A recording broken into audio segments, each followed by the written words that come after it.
సుమిత్ర అనే ఒక తల్లి ఉంది. ఆమె కొడుకు రోడ్డు ప్రమాదంలో మరణించాడు. ఆమె చేతులు వణికాయి. ఆమె కాళ్ళ మీద ఆమె నిలబడలేకపోతుంది. అప్పుడు ఆమె బంధువు అయిన ఒక వృద్ధుడు వచ్చి ఆమె పక్కన కూర్చుంటాడు. నెమ్మదిగా ఇలా అంటాడు, నీ కొడుకు ఆత్మ ఎక్కడికి పోలేదు, జస్ట్ ఈ శరీరాన్ని వదిలిపెట్టింది అంతే. నీ కొడుకు ఎప్పుడు నీతో పాటే ఉంటాడు అని చెప్తాడు. ఆ రోజు సుమిత్రకి వాళ్ళ అన్న చెప్పిన మాటలు ఈనాటివి కాదు. 5000 సంవత్సరాల క్రితం శ్రీకృష్ణుడు అర్జునుడితో పలికిన మాటలు ఇవి.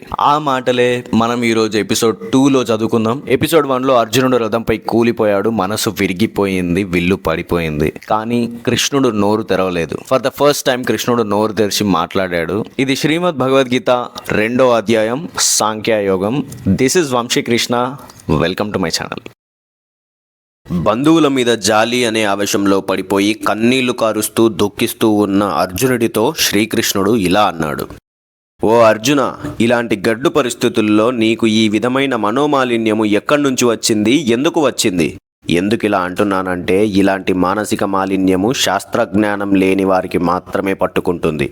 పైగా నువ్వు చెప్పిన శ్రేయస్సుకి ఇది అనుకూలం కాదు, నీకు కీర్తికరము కాదు. అర్జున, ఈ నిర్వీర్యత్వము నీకు తగదు. ఓ శత్రు సంహారక, నీకు ఇప్పుడు కలిగింది కరుణ కాదు, ఇది నీచమైన హృదయ దౌర్బల్యం. దీన్ని దులుపుకో.